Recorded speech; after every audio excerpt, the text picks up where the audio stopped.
Sermon 9:2.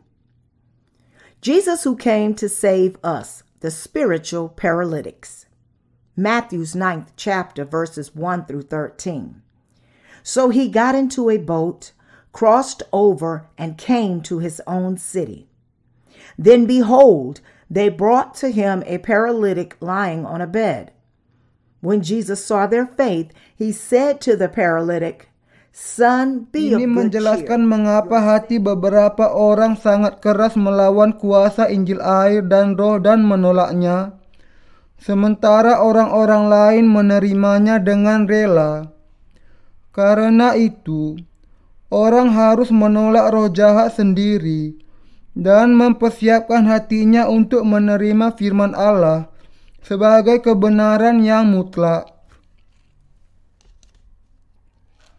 Bagi sesama manusia adalah seturut dengan kehendak bebasnya,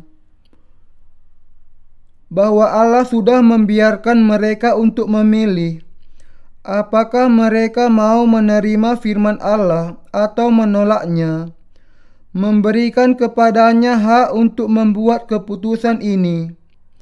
Yang harus kita lakukan kemudian adalah menerima firman Injil air dan roh, percaya kepada kuasa Injil ini, dan dengan itu menerima pengampunan dosa kita.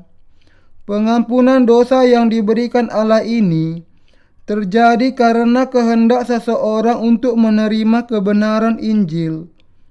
Tetapi kalau orang menolak firman Allah dari kemauannya sendiri dan bahkan menerima pikiran iblis, maka ia tidak bisa menerima Injil air dan roh ataupun mentaatinya. Ada banyak orang-orang di dunia ini yang dikuasai oleh roh jahat. Bahkan di antara para pelayan, ada banyak yang dikuasai roh jahat. Hal yang sama juga ditemukan di antara para pemimpin gereja, seperti para penatua dan diakon. Tetapi bagi para murid Yesus yang benar, Tuhan kita sudah memberikan kuasa untuk mengusir roh-roh jahat. Dalam apa Ia mengusir roh-roh jahat, memberikan kuasa ini? Ia sudah membuat kita mengenakan kuasa iman yang percaya kepada Injil air dan roh. Kita terus memberitakan Injil air dan roh, dan kalau mereka yang mendengar pemberitaan kita berusaha untuk memahami dan terus mendengarkan kita, maka roh jahat yang membelenggu mereka akan pergi. Jadi kalau seseorang menerima Injil air dan roh, maka ia diberi berkat berupa berkat-berkat Allah, berupa keselamatan dan karunia Roh Kudus. Bagi orang-orang yang percaya kepada firman Injil air dan roh, Allah sudah memberikan kepada kita kuasa untuk menyembuhkan segala macam penyakit rohani dan semua wabah. Kita yang percaya kepada kuasa Injil ini sudah memiliki kuasa untuk menyelamatkan jiwa-jiwa yang mati karena dosa-dosa dan penyakit rohani mereka, dan untuk menyembuhkan mereka dari segala kelemahan di dalam hati mereka. Ketika kita memberitakan firman Injil air dan roh kepada manusia, mereka bisa dibebaskan dari kabut kegelapan roh jahat. Karena kuasa ini, saya memberikan ucapan syukur yang tidak terhingga dan kemuliaan bagi Allah. Perintah yang diberikan Yesus kepada para muridnya. Matius 10 ayat 2-4 mendaftarkan nama 12 murid Yesus. Tertulis di sana, inilah nama ke-12 rasul itu. Pertama Simon yang disebut Petrus, dan Andreas saudaranya, dari Yakobus anak Zebedeus dan Yohanes saudaranya, Filipus dan Bartolomeus, Thomas dan Matius pemungut cukai, Yakobus anak Alfeus, dan Tadeus, Simon orang Zelot, dan Yudas Iskariot yang mengkhianati dia. Siapakah murid yang paling kita kenal? Mungkin Petrus. Murid yang kedua disebutkan di sana, Andreas, adalah saudara kandung Petrus. Dua murid yang selanjutnya, Yakobus anak Zebedeus dan Yohanes, juga bersaudara. Lalu Bartolomeus, Thomas, Matius yang menuliskan Injil Matius, Yakobus anak Alfeus, Tadeus, Simon orang Kanaan, dan Yudas Iskariot. Perhatikan bahwa Petrus juga dikenal sebagai Simon.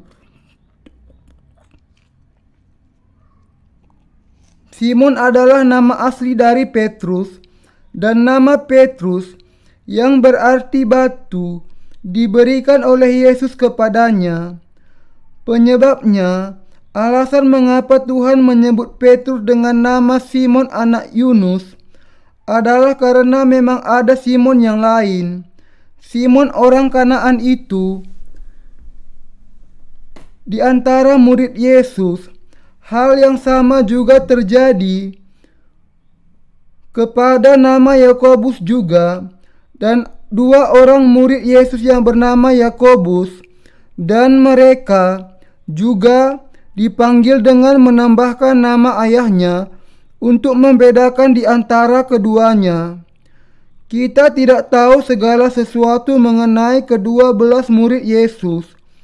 Kita tahu sangat banyak mengenai beberapa murid, tetapi beberapa yang lain, pengetahuan kita sangat terbatas. Semua orang tentu saja mengenal Petrus karena ia begitu terkenal dan sering disebut di dalam Alkitab. Saudaranya yaitu Andreas muncul di Alkitab dalam peristiwa mujizat Yesus memberi makan 5.000 orang dengan 5 roti dan 2 ikan. Orang yang membawa bekal anak kecil itu kepada Yesus adalah Andreas. Dan Andreas ini juga yang pertama kali membawa Petrus kepada Yesus. Kita bisa melihat mengenai Yesus dengan membaca tentu saja Injil Yohanes yang dituliskannya. Kita begitu kenal dengan Thomas karena namanya menjadi sinonim dengan keraguan. Ia tidak percaya bahwa Yesus bangkit dari kematian sampai ia sungguh-sungguh menyentuh tangan Yesus dan melihat bekas luka yang terjadi karena penyalibannya. Nama Matius adalah nama lain yang juga cukup kita kenal. Ia adalah seorang penarik pajak sebelum ia dilahirkan kembali dan menjadi murid Yesus. Akan tetapi pengetahuan kita akan para murid yang lain seperti Bartolomeus dan Tadeus sangatlah terbatas sekali.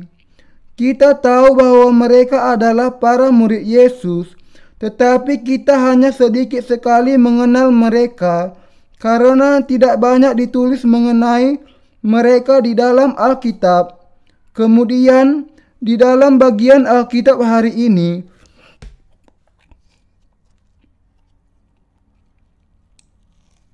kita melihat bahwa Yesus memanggil ke-12 murid kepadanya dan mengutus mereka untuk memberitakan Injil ke seluruh Israel. Ia mengatakan, "Janganlah kamu menyimpang ke jalan bangsa lain atau masuk ke dalam kota orang Samaria, melainkan pergilah kepada domba-domba yang hilang dari umat Israel." Matius 10 ayat 5-6.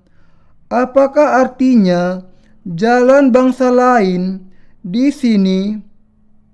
Artinya agar mereka jangan pergi kepada para penyembah berhala dan percaya kepada semua agama-agama palsu. Itu sesuatu yang tidak ada gunanya. Dengan kata lain, untuk berkhotbah kepada mereka yang terkurung dalam penyembah berhala mereka. Yesus juga mengatakan kepada para murid agar tidak masuk ke dalam kota orang Samaria. Mengapa ia mengatakan demikian? Orang-orang Samaria adalah bangsa campuran, keturunan dari perkawinan campur antara bangsa Israel dengan bangsa-bangsa kafir di sekitar mereka. Ketika Yesus melarang para muridnya untuk menghindari Samaria, ia tidak mengatakannya karena keadaan bangsa campuran yang demikian. Karena hal itu sama sekali bukan dasar pertimbangan, tetapi karena agama mereka adalah percampuran antara berbagai agama yang berbeda sekaligus. Secara rohani, dengan kata lain, orang-orang Samaria di sini menunjuk kepada orang-orang yang keyakinan keagamaannya merupakan percampuran dari berbagai macam agama yang berbeda dan yang sebagai akibatnya tidak bisa dimasuki oleh kuasa Injil air dan Roh. Sebagaimana bangsa-bangsa lain yang disebut oleh Yesus terlebih dahulu, orang-orang Samaria juga terbelenggu dalam penyembahan berhala mereka. Dan sebagaimana bangsa-bangsa lain, sulit bagi Injil air dan Roh untuk masuk ke dalam kehidupan mereka juga. Kepada siapa kemudian Tuhan kita menyuruh para muridnya untuk pergi? Ia memerintahkan agar mereka kepada domba-domba yang hilang dari umat Israel. Siapakah domba-domba yang hilang di sini? Hal ini menunjuk kepada mereka yang belum mengenal Injil air dan Roh yang benar. Mereka bisa ditemukan di antara bangsa-bangsa lain, di antara orang-orang Samaria dan bangsa Israel. Domba-domba yang hilang di zaman ini tidak lain dari orang-orang Kristen yang meskipun mengatakan percaya kepada Allah, sudah kehilangan hati mereka dan putus asa karena tidak bisa bertemu dengan Injil air dan Roh, dan yang meskipun demikian masih berusaha untuk menemukan kebenaran. Adalah untuk orang-orang yang demikian Allah memerintahkan kita untuk pergi. Adalah kepada orang-orang yang demikian bahwa Ia menyuruh kita untuk memberitakan Injil air dan Roh. Kalau kita harus memberitakan firman Allah kepada seseorang yang sudah sungguh-sungguh setia dan tunduk sepenuhnya kepada agama duniawi yang berbeda dengan iman yang benar kepada Allah, kita hanya akan melelahkan bibir kita dan membuat frustasi hati kita. Mereka bukanlah jiwa-jiwa yang mencari Allah, karena kalau mereka adalah orang-orang yang sungguh mencari Allah, mereka tidak akan bisa menemukan ketenangan di dalam agama yang demikian. Inilah sebabnya kita harus memberitakan Injil air dan Roh, Injil keselamatan itu kepada para pencari kebenaran. Dan ketika kita melakukan demikian, mereka akan diampuni dari segala dosa mereka dengan iman mereka kepada Injil air dan Roh, disembuhkan dari segala sakit rohani, dan diberkati secara berlimpah oleh Allah. Melalui bagian Alkitab hari ini, Tuhan kita mengajarkan agar kita tidak memberitakan Injil air dan Roh kepada sembarang orang. Sebagai contoh, orang-orang Samaria yang percaya secara buta dan ngawur kepada pengajaran agama apa saja yang mereka inginkan, tidak mau percaya kepada Injil air dan Roh yang diberitakan kepada mereka.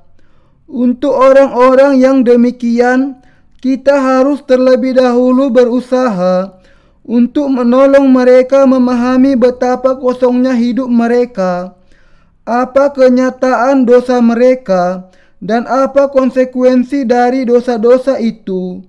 Dengan istilah lain, sebelum kita menaburkan benih Injil yang benar, kita harus membajak ladang hati itu secukupnya. Injil harus diberitakan kepada mereka ketika mereka meminta kita menolong mereka diselamatkan dari segala dosa mereka, atau paling tidak ketika ada tanda-tanda bahwa mereka sungguh-sungguh siap untuk menerima Injil. Memberitakan Injil kepada mereka secara buta tidak akan menghasilkan banyak.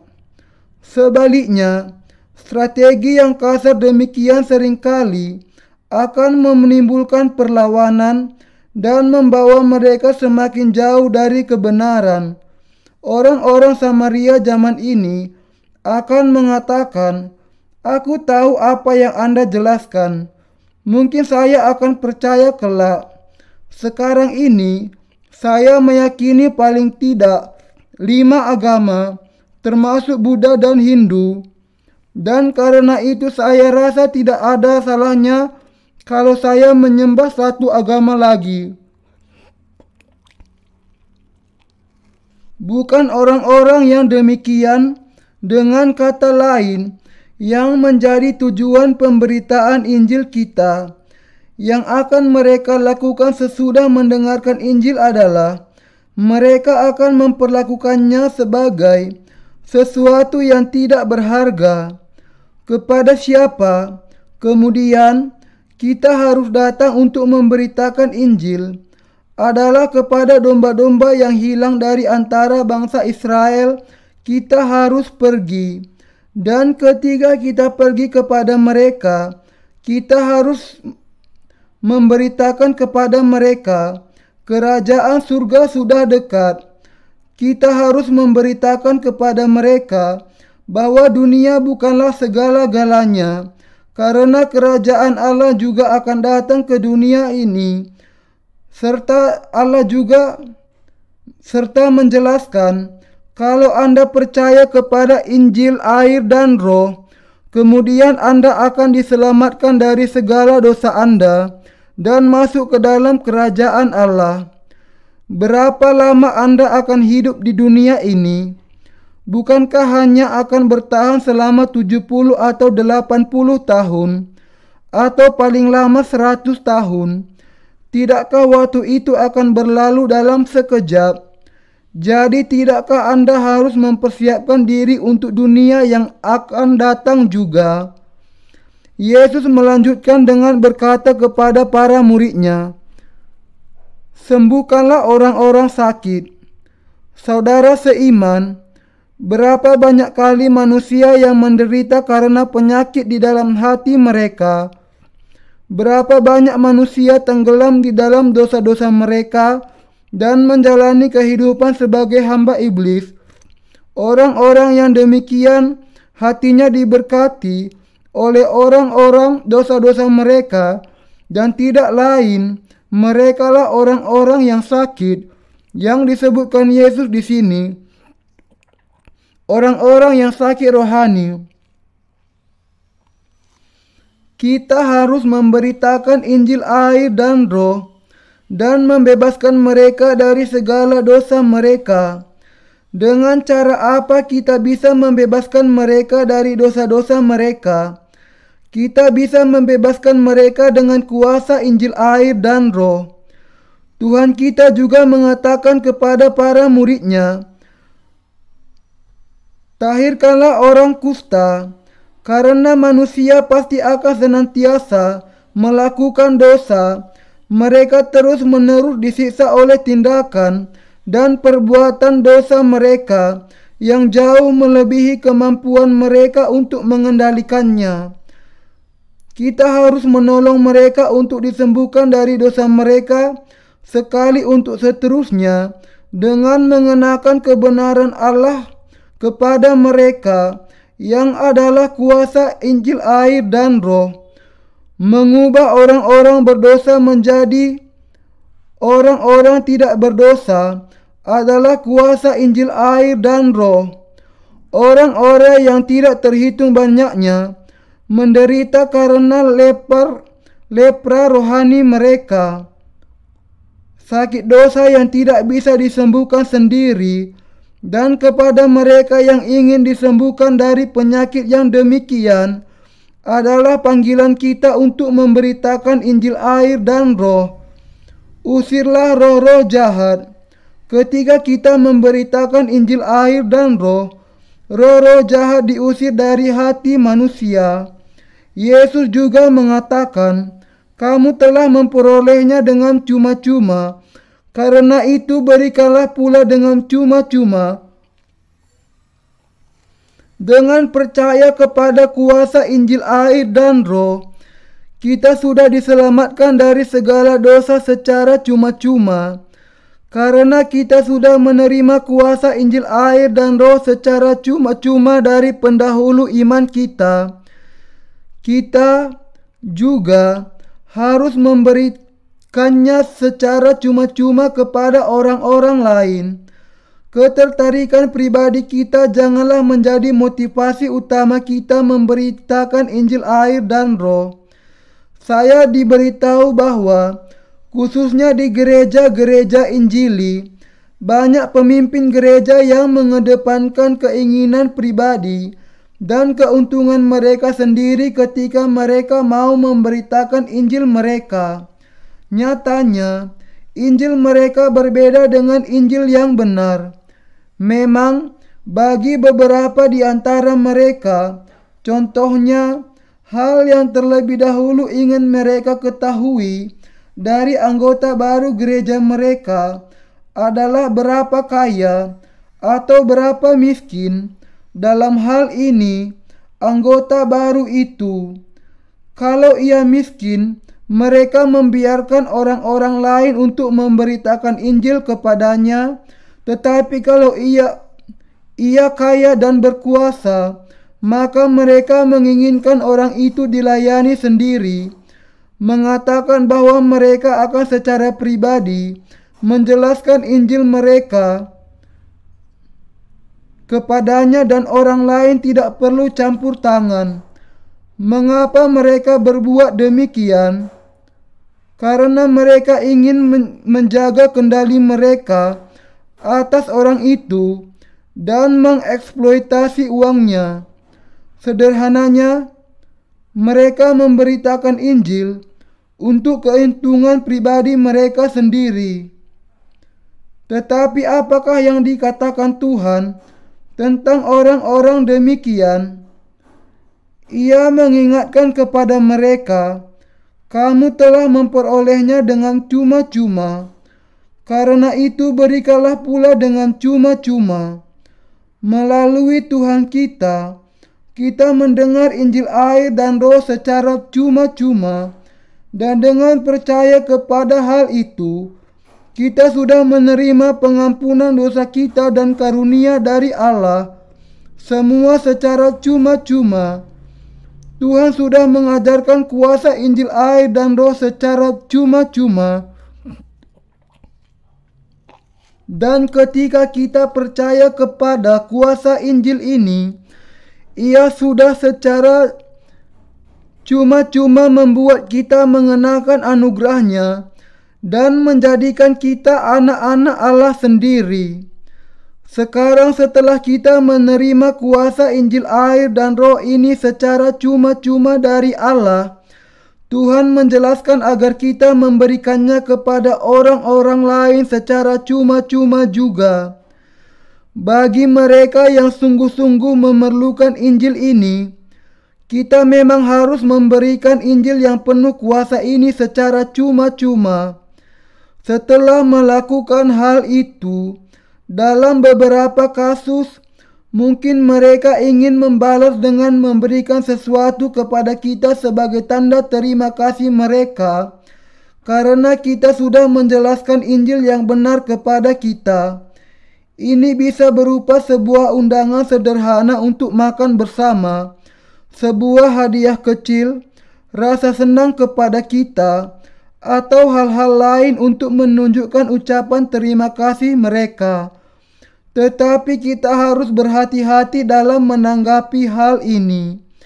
Mereka mungkin melakukannya sambil berpikir, karena saya sudah mendengar kebenaran yang ajaib ini dari Anda, saya akan melakukan sesuatu kebaikan sebagai balasannya.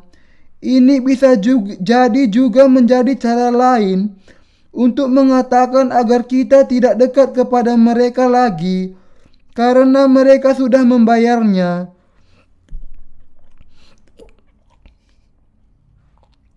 Anda sudah memberikan sesuatu yang baik kepada saya, tetapi saya juga sudah membalasnya dengan memberikan sesuatu yang baik, bukan?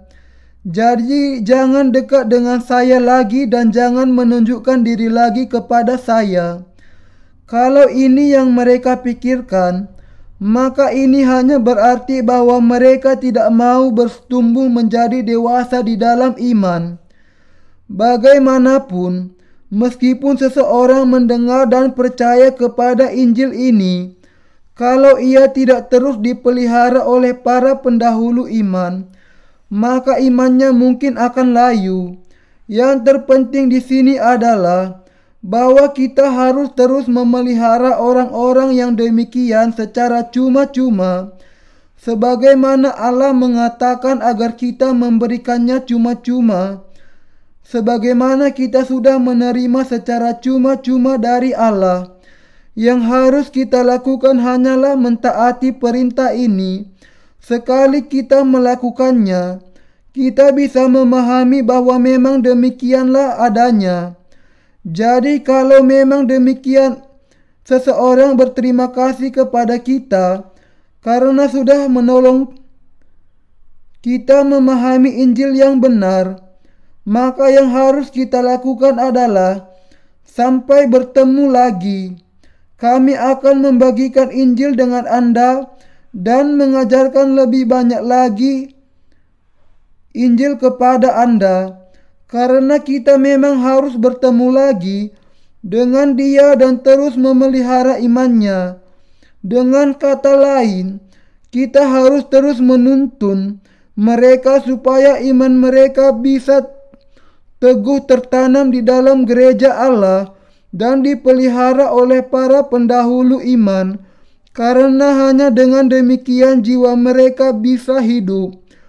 Dan kita harus melakukan semuanya itu dengan cuma-cuma, tanpa mengharapkan balasan apapun. Kalau kita kemudian menerima sesuatu dari Dia tanpa pertimbangan yang berhati-hati, maka ketika ia mau meninggalkan gereja, ia tidak akan ragu-ragu melakukannya dan dengan berani mengatakan, "Karena aku sudah menerima sesuatu yang baik dari Anda dan sudah membalas dendam memberikan yang baik kepada Anda, saya sudah memenuhi kewajiban moral saya kepada Anda." Kita jangan membiarkan hal yang demikian terjadi. Inilah sebabnya kita harus memberi secara cuma-cuma, karena kita sudah menerima secara cuma-cuma. Kita memberitakan Injil air dan Roh ke seluruh dunia, karena kita sudah menerima kuasa Injil ini dari Tuhan secara cuma-cuma. Kita menggenapi tugas kita sebagai hamba-Nya dan membagikan kuasa Roh Kudus kepada orang-orang lain sebagai pemberian cuma-cuma kepada mereka. Bahwa kita memberikannya secara cuma-cuma adalah hal yang benar. Meskipun Tuhan mengatakan bahwa pohon dikenal dari buahnya, sangat menyedihkan untuk melihat beberapa partner yang terdaftar di dalam misi kami meminta terlalu banyak untuk pelayanan mereka. Tentu saja, mereka sulit membayangkan betapa setianya kami, para staf pekerja di The New Life Mission, menyerahkan sepenuhnya diri kami untuk Injil air dan Roh. Tetapi kami berbeda dengan mereka, karena kami sudah menerima secara cuma-cuma dari Tuhan. Kami tidak meminta uang dan kami tidak menuntut balasan apapun, tetapi memberikannya secara cuma-cuma, melayani Injil hari demi hari dalam ketaatan yang penuh kepada perintah Tuhan.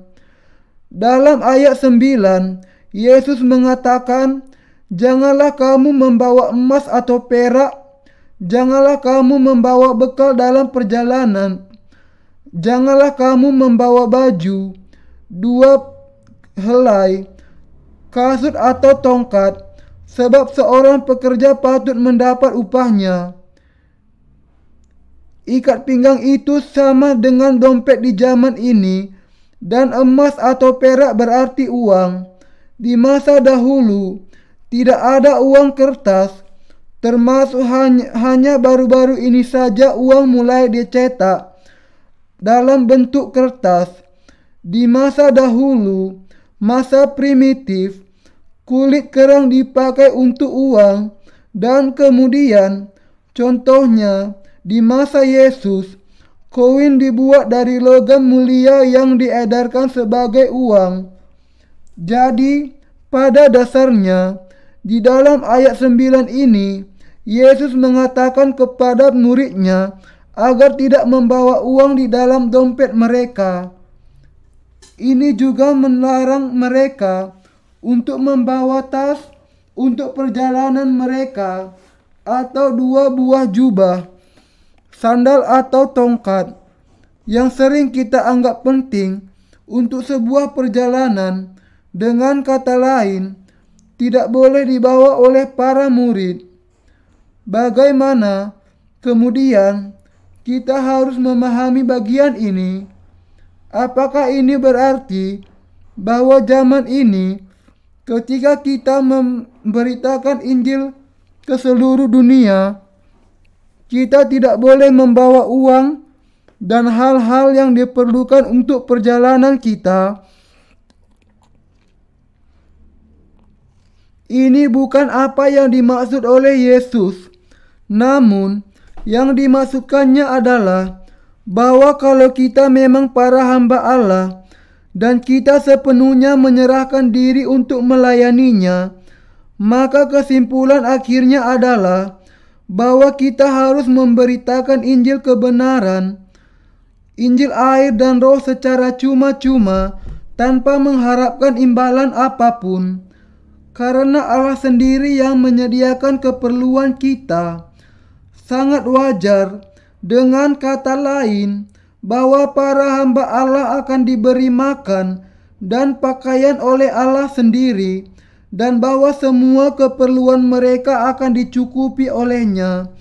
Bukan untuk mencari semua hal itu, kita mencari dan mengambil dari orang-orang lain bagi kita, tetapi supaya Allah memberi makan dan pakaian kepada para pekerjanya. Inilah yang dimaksudkan di dalam ayat 9. Mereka lah yang ingin menyerahkan kehidupan sepenuhnya untuk memberitakan Injil, bisa memberitakan Injil air dan roh ke seluruh dunia dengan sumber daya mereka sendiri, sebagaimana yang dilakukan Paulus. Paulus menjadi pembuat tenda, membiayai pelayanannya dari pekerjaan dan keringatnya sendiri. Yang dikatakan Yesus di dalam ayat 9 adalah bahwa kalau kita berani dan menyerahkan kehidupan kita sepenuhnya untuk melakukan pekerjaan Allah dan hidup bagi kebenarannya, maka sangat benar kalau Allah sendiri yang memberi makan kepada kita, pakaian, dan menyiapkan atap di atas kepala kita.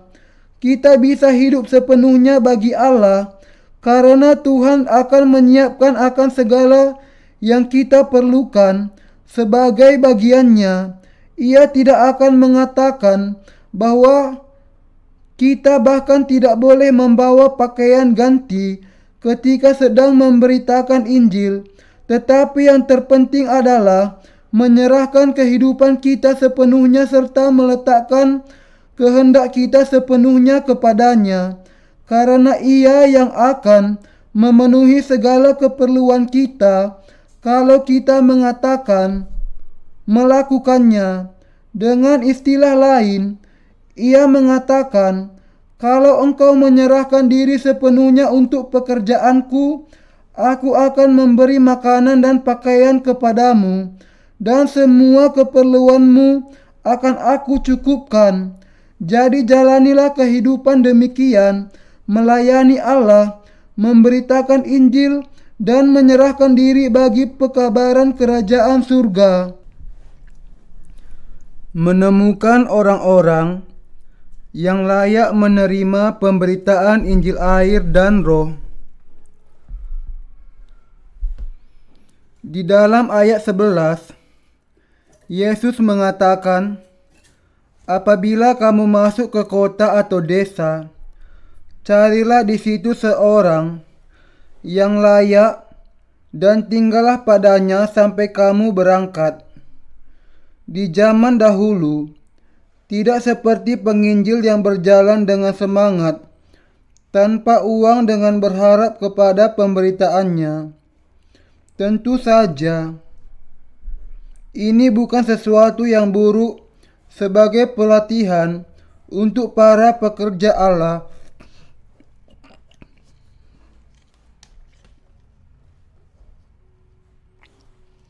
Karena mereka akan bertemu dengan banyak pekerjaan dan perlu mengalami pertolongannya. Dalam konteks hari ini, bagian ini menjelaskan kepada kita bahwa kita perlu menemukan orang-orang yang layak untuk menerima pemberitaan Injil air dan Roh. Kita jangan mendekati sembarangan orang dan mulai memberitakan Injil kepadanya. Namun, semua orang yang mau memberitakan Injil harus bisa membedakan orang lebih dari semua keadaan yang lain. Pertanyaan yang pertama yang harus diajukan kepada diri kita sendiri adalah, apakah orang ini sungguh-sungguh orang yang mau menerima Injil air dan Roh? Saya hanya akan membuang waktu saja. Injil perlu diberitakan, dengan kata lain, kepada orang-orang yang layak menerimanya. Para murid juga perlu bertemu dengan orang-orang yang layak demikian. Karena para murid diutus dengan tangan kosong, mereka akan kelaparan sampai mati kalau tidak ada yang menyediakan bagi mereka tempat berteduh dan makanan. Tetapi Allah berjanji bahwa Ia akan memberi makanan semua orang yang melakukan pekerjaannya. Inilah sebabnya Ia mengatakan agar mereka mencari orang-orang yang layak menerima pekabaran Injil, karena hal itu juga akan menjadi cara mereka mendapatkan kecukupan akan keperluan mereka. Yesus melanjutkan, "Apabila kamu masuk rumah orang, berilah salam kepada mereka." Tuhan memerintahkan kepada kita untuk berdoa bagi kedamaian rumah yang Anda kunjungi untuk memberitakan Injil. Kalau salam damai kita ditolak, maka damai yang diadakan bagi orang itu akan menjadi milik kita. Kalau pemilik rumah itu layak menerimanya, Allah akan memberkati isi rumah itu dan melindunginya. Bagian ini adalah janji firman bahwa kalau umat dan hamba Allah datang ke sebuah rumah mendoakannya dan memberikan salam damai, dan anggota-anggotanya menerimanya dengan iman, maka Allah akan memberikan damai kepada rumah itu. Yesus juga mengatakan, "Dan apabila seseorang tidak menerima kamu dan tidak mendengar perkataanmu, keluarlah dan tinggalkanlah rumah atau kota itu dan kebaskanlah debunya dari kakimu."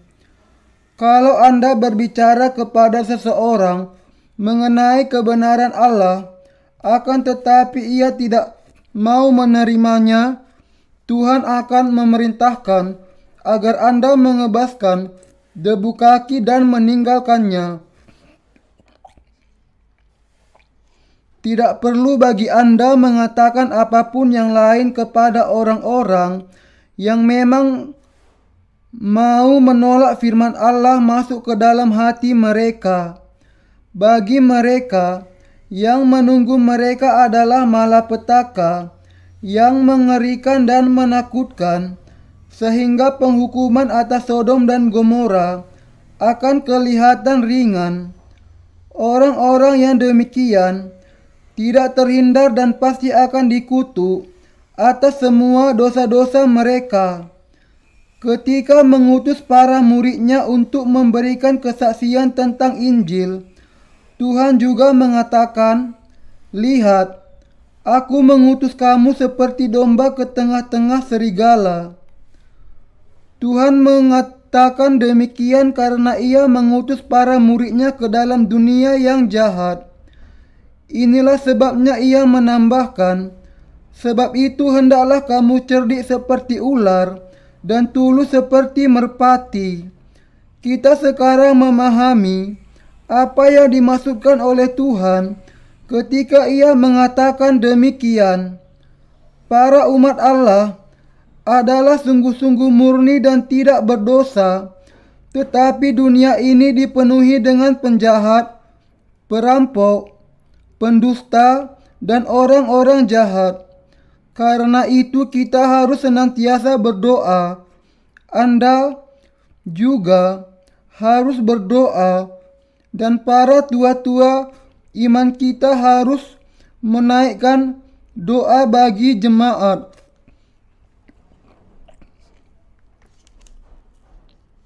Inilah prinsip dasar untuk perawatan iman, tuntunan yang harus kita berikan kepada orang-orang percaya yang masih muda. Apakah Anda memiliki kekhawatiran dan kecemasan? Apakah hati Anda terbebani oleh semua itu? Berdoalah kepada Allah. Berdoa kepada Allah berarti meminta Tuhan mengangkat semua kekhawatiran kita dan dibebaskan dari semua kecemasan dengan percaya bahwa Tuhan memang akan membereskan semua masalah kita.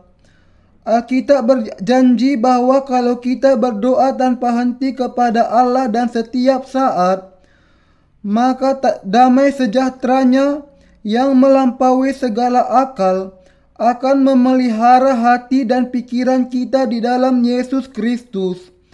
Filipi 4 ayat 7. Kalau kita percaya kepada Tuhan dan berdoa kepadanya, kita bisa mengalahkan semua masalah. Kalau kita memiliki kekhawatiran, kita harus berdoa kepada Allah dengan percaya kepadanya.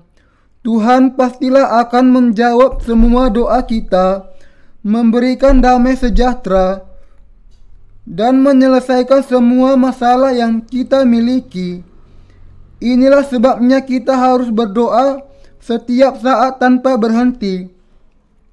1 Tesalonika 5 ayat 17. Memberitakan Injil air dan Roh bukanlah hal yang mudah untuk dilakukan.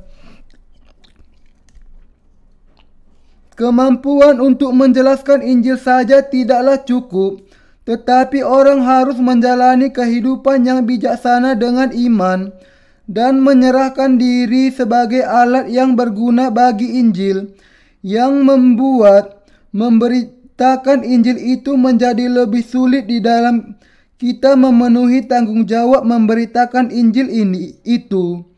Kalau kita orang-orang benar tidak mau berdoa kepada Allah, besar kemungkinan bahwa kita akan kehilangan kekuatan kita. Kekuatan kita yang diberikan oleh Allah akan layu dan semuanya akan surut. Kita harus saling memperhatikan, saling menolong, sehingga kita bisa memberitakan Injil ini dengan setia. Ketika kita menjalani kehidupan kita dengan percaya kepada Allah dan menggenapi peranan kita sebagai alat yang berguna bagi Injil, doa-doa harus senantiasa menyertai kita.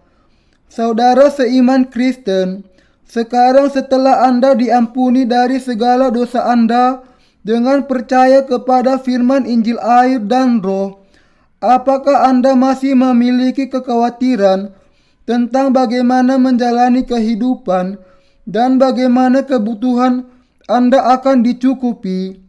Kalau demikian, maka yang saya lakukan adalah mendorong Anda untuk berpikir tentang Lazarus sang pengemis itu. Lazarus adalah pengemis yang sangat miskin yang hidup di depan pintu gerbang si orang kaya, sehingga ia bisa makan apa yang jatuh dari meja orang kaya itu. Meskipun pengemis ini sangat percaya kepada Tuhan, sementara di dunia ini ia hidup sebagai pengemis, bertahan dari remah-remah makanan orang kaya. Tetapi meskipun ia menjalani kehidupan yang sangat hancur dan menyedihkan demikian di dunia ini, ketika ia mati, ia masuk ke dalam pelukan tangan Abraham dan disambut di dalam surga. Semuanya sesuai dengan imannya. Sebaliknya, yang menantikan orang kaya yang menjalani segala kemewahan di dunia ini adalah penderitaan yang kekal, meratap selamanya karena rasa haus yang tidak tertahankan, sehingga ia menginginkan bahkan setetes air saja. Saudara yang kekasih, sangat alamiah kalau kita khawatir tentang apa yang akan kita makan dan pakai setelah kita menerima pengampunan dosa. Bagi kita, Alkitab mengatakan, asal ada makanan dan pakaian, cukuplah. 1 Timotius 6 ayat 8. Kalau Anda memutuskan untuk menjalani kehidupan bagi Tuhan dan percaya kepada Tuhan bahwa Ia akan memelihara Anda dengan segala keperluan dasar Anda, maka Anda tidak perlu khawatir. Namun, kalau Anda berusaha untuk menjalani kehidupan Anda sendiri, Anda akan menemukan banyak sekali kekhawatiran. Adalah karena ketamakan duniawi kita, sehingga kita memiliki banyak kekhawatiran. Tetapi, sekali kita melepaskan ketamakan kita, sekali kita memutuskan untuk puas dengan apa yang disiapkan oleh Tuhan untuk kita melayani Injil, sekali kita menyerahkan kehidupan kita untuk melayani pekerjaan Allah tanpa diganggu oleh kilauan materialisme dunia, dan sekali kita memutuskan untuk tidak berkompromi dengan dunia ini untuk keuntungan sedikit yang tidak berguna secara rohani, maka kita akan bisa sungguh-sungguh menjalani kehidupan kita terbebas dari segala kekhawatiran kita. Tetapi kalau hati kita masih memiliki nafsu akan dunia, kita tidak akan bisa menjalani kehidupan iman kita dengan benar, karena kita akan terus dipenuhi dengan kekhawatiran.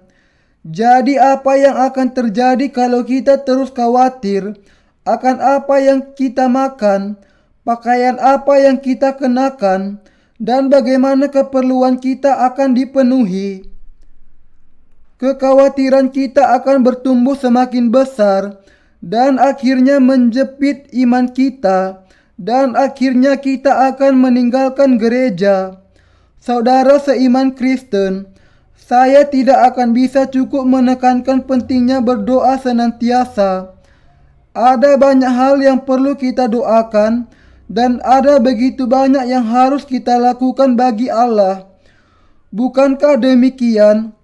Mungkin suatu saat nampaknya semuanya selesai, bahwa akan ada akhir untuk pekerjaan kita, tetapi tetap saja muncul hal yang harus kita lakukan dan tugas yang harus kita selesaikan. Disertai dengan doa yang tidak putus dan senantiasa, kita harus dengan setia melaksanakan semua pekerjaan itu. Sebagai contoh, percetakan buku-buku kami adalah proses yang berlanjut, yang terus ada yang membutuhkan pengabdian, bukan hanya diri kami sendiri, tetapi banyak orang lain juga. Injil air dan roh tidak hanya diberitakan oleh satu orang saja, tetapi oleh semua yang percaya kepadanya dan setia kepada perintah Tuhan kita untuk menyebarkannya ke ujung dunia. Agar saya bisa menuliskan kata-kata ini dan menjadikannya buku, harus ada orang-orang di belakang yang berdoa untuk pelayanan ini, sumber keuangan untuk memenuhi biaya yang diperlukan, dan pengabdian dari sejumlah besar orang. Kita harus berdoa untuk mereka semua, untuk kesehatan mereka, untuk kesejahteraan mereka, untuk iman mereka, agar Allah kita akan memelihara dan menjaga mereka, sehingga Injil air dan roh bisa terus berkembang ke seluruh dunia sampai ke ujung-ujungnya.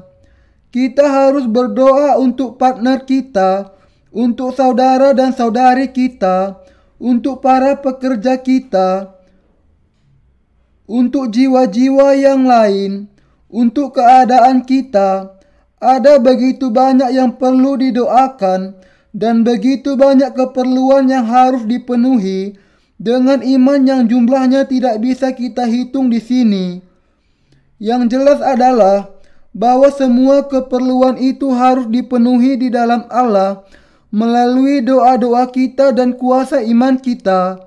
Kalau saja kita bisa memberitakan Injil air dan roh dan melayaninya sementara hidup di dunia ini, dan kalau saja keperluan dasar kita dipenuhi, maka tidak ada lagi yang kita minta. Dengan hati yang merasa cukup dan iman kuat, demikian kita harus hidup. Bahwa kita sudah menerima pengampunan dosa kita dan bahwa semua keperluan kita sudah dipenuhi. Ini saja menjadi alasan yang cukup bagi kita untuk bersyukur kepada Allah senantiasa. Kalau kita tidak memiliki nafsu akan dunia ini, dan kalau kita merasa cukup dengan memiliki makanan dan pakaian, kemudian dunia ini lebih dari sekedar bisa kita hidupi. Bagi kita para hamba Allah, yang kita perlu ingat di sini sebagai tambahan adalah bahwa Tuhan kita mengatakan seorang pekerja patut mendapatkan upahnya. Ini berarti bahwa kalau kita menyerahkan sepenuhnya kehidupan kita bagi pekerjaan Allah, Allah sendiri yang akan memberi makanan dan pakaian kepada kita, dan Ia akan memenuhi keperluan kita. Adalah sangat layak bagi kita untuk menerima dan makan dari apa yang disediakan Allah kepada kita. Inilah yang dimaksud ayat ini. Kalau Anda memiliki kekhawatiran duniawi, apa yang menjelaskan mengapa demikian? Anda khawatir akan semuanya karena Anda tidak mau ditertawakan oleh orang-orang lain. Tetapi ini hanyalah cerminan bahwa nafsu kedagingan kita, dengan kata lain, adalah karena hawa nafsu kita sendiri, kemudian jiwa kita dibebani dengan banyak kekhawatiran duniawi yang demikian. Anda khawatir karena Anda ingin memiliki lebih dari yang diperlukan untuk memelihara kehidupan Anda, ketika kenyataannya yang harus Anda lakukan hanyalah memenuhi keperluan dasar Anda, melanjutkan kehidupan iman Anda, dan memberitakan Injil. Jadi, nafsu kedagingan Anda sendiri yang menjadi akar untuk kekhawatiran Anda. Kalau Anda memaksa untuk menjadi lebih baik dibandingkan teman-teman Anda, bahwa Anda harus lebih tinggi dibandingkan orang-orang lain, dan kalau Anda terus membandingkan diri dengan orang-orang lain, maka bukankah hanya masalah waktu bahwa kekhawatiran itu akan senantiasa muncul? Sekali jatuh ke dalam kekhawatiran yang demikian, mengeluh akan apa yang harus dimakan, apa yang harus dipakai, dan bagaimana memenuhi kebutuhan adalah karena ia memelihara hawa nafsunya akan hal-hal dunia ini. Terus terang, saya sendiri tidak memiliki kekhawatiran akan apa yang saya makan dan minum, tetapi dahulu saya tidak demikian. Sebelumnya, saya juga adalah orang yang memiliki banyak kekhawatiran akan perkara duniawi ini. Tetapi sekarang, pikiran saya sudah diubahkan sepenuhnya. Kekhawatiran saya sudah diubahkan. Sebelumnya, saya hanya khawatir akan diri saya sendiri. Tetapi sekarang, saya khawatir untuk orang-orang lain. Saya menjadi orang-orang yang sangat berbahagia karena Injil air dan roh ini. Para pekerja iman yang melayani Injil air dan roh tidak akan merasa khawatir akan hal-hal yang tidak berguna di dunia ini. Sebenarnya, mereka yang menjalani kehidupan iman kepada Allah hanya hidup untuk kebenarannya.